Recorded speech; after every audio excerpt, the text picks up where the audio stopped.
Hello everybody, and welcome back to a brand new video. In today's video, we'll be taking a look at the current generic ballot polling and the recent surge in support we've seen for the Republican Party, although it's still not where it should be for them.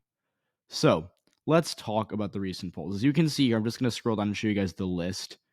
It's been pretty, I guess, intermittent with Republican and Democratic polls. So, beginning of the month, it was pretty much all Democratic, but Republicans have led every poll or at least been tied in every poll since last week. That's pretty good for them because it does show a bit of momentum. And it also shows, as you can see here, a continued upward trajectory for the GOP. As you can see, they've been narrowing the gaps. They were down 7, 5, 5, 3,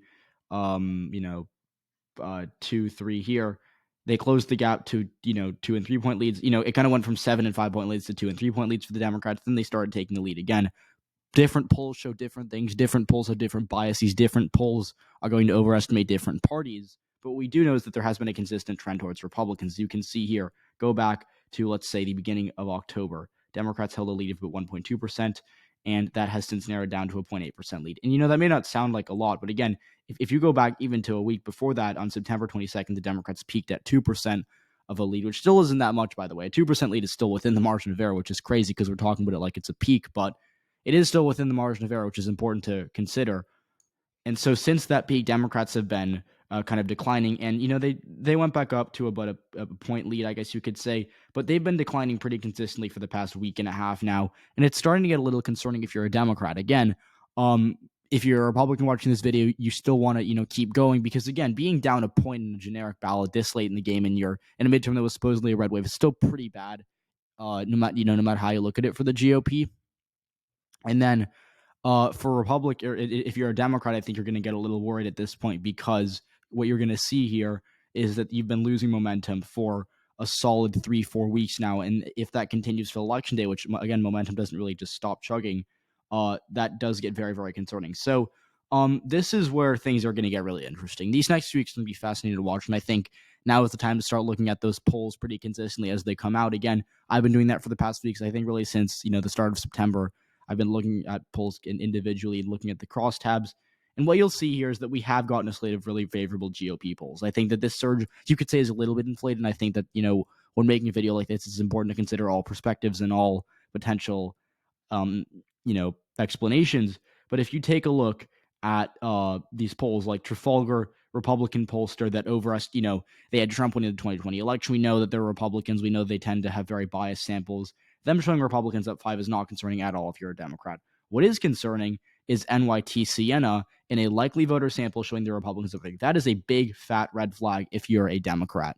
And the reason that's a red flag is for a few reasons. First of all, in 2020, their generic ballot poll overestimated Democrats by 5%. So clearly, they missed the wrong way in 2020. It's also concerning because they're still an A+ rated pollster, and because, again, NYT Siena, they tend to be very, very good at this. And so, yes, you can say in 2020 they were off, but they've been very good in the past, and that's why they have that good rating from FiveThirtyEight. And so the only real hope for this being a good poll for Democrats is that the poll's overcorrecting, which, again, is always possible. We saw that in New York 19. We saw that in Alaska, where a lot of polls overcorrected for their 2020 misses and created a Republican polling error, which we haven't seen in a while. It's kind of odd to talk about, but in case you didn't really know about that, what happened was in the recent post-op special elections, pollsters adjusted so hard for 2020 that they overcorrected because they missed big in 2020. They overestimated Democrats by a lot, and then they wanted to fix that. They wanted to avoid making that mistake so much that they ended up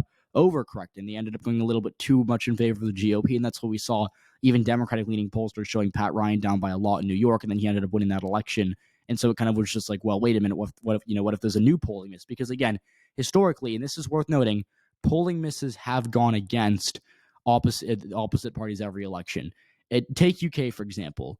In 2015, the polls overstated support for the Labour Party. Then in 2017, the polls were getting bad for Labour, and people were like, okay, well, clearly it's going to be another blue wave or a conservative wave, right? What happened was the polls actually underestimated Labour because pollsters overcorrected for 2015 where they missed Labour's or where they missed conservative support, and that created a polling miss in the opposite direction. Then they did the exact same thing in 2019. They created a polling miss but back to the conservatives. So you see what I mean? Another example of that is Canada, where in 2015 polls overestimated support for the conservatives, and and the liberals won a big landslide. Then in 2019, the next election, polls ended up overestimating liberal support. In 2021, the polls were decent towards the end, but at the beginning, they overestimated conservative support by a lot. And the only example of polls, kind of being bad one election and actually totally fixing themselves is Australia, where in their, I think it was 2018, I want to say maybe 29, I think it was 2018, in their election, the polls really underestimated the support for the coalition government, which was the conservative government.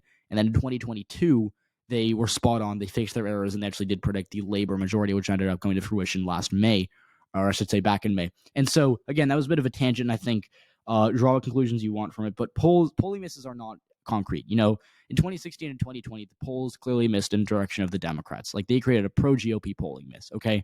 2018, they were pretty good.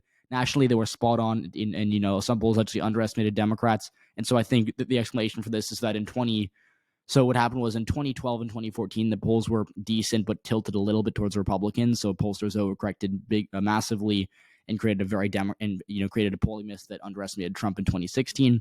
2018 polls overcorrected, and they created a very minor Democratic polling miss. But again, the polls were pretty good in 2018. Then in 2020, the polls thought they were fine. It just had a massive all across the board polling miss where they undershot support for Donald Trump and the Republicans. Like, historically, it was historically bad. The polls were atrocious. And if you were going off the polls, you would have created a very bad forecast in the end. And so I didn't go off the polls entirely, but, it's why I had races like North Carolina and Maine a lot closer than they ended up being. So again, 2022 is a new thing. And again, I think a lot of polls are overcorrecting, especially DFP, which is, DFP and Emerson are the two polls I like to call out for their overcorrections, because I do think that they're really overcorrecting. When you look at their samples, they're just, conspicuously favorable to the GOP. But, not like just because a poll is bad for Democrats doesn't mean it's overcorrecting, right? So I think that there's a difference between a poll clearly like being biased against Democrats and overcorrecting, and then a poll just like NYT Scanner, which is legitimately concerning if you're a Democrat. I think it's concerning. Again, you can say that the likely voter screen was likely biased towards Republicans, which I think is actually kind of valid. But at the end of the day, it is an R+3 poll from a very good pollster, and that should raise concerns if you're a Democrat, regardless of all the noise around it, regardless of how NYT is, arguably overcorrecting. It's still very concerning if you're a Democrat, as is this poll from Harris, which, again, this is a registered voter screen, which is supposed to be a bit more Democratic favorable. Harris overestimated Biden big time in 2020. They only have it even.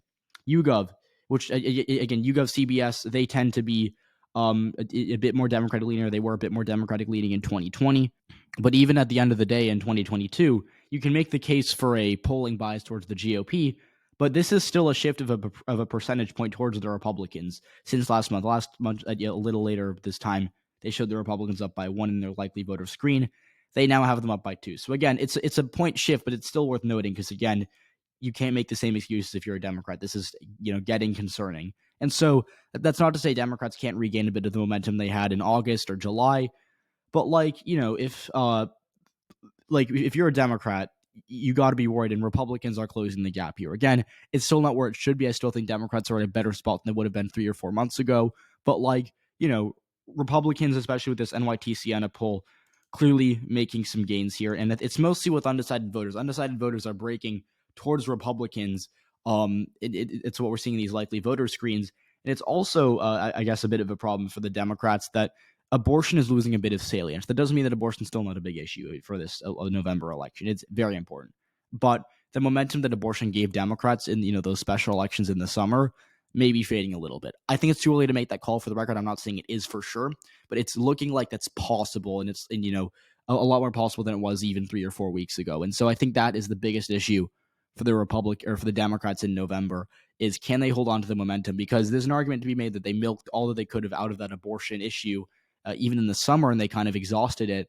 And so while that's not like my official prediction, it is worth talking about, and I think it is a possibility that could end up costing them a few close races next month. So just want to keep you guys updated on that. This isn't going to be too long of a video, but Republicans making gains. It's going to be interesting to see if they can maintain those gains, and if it's going to be,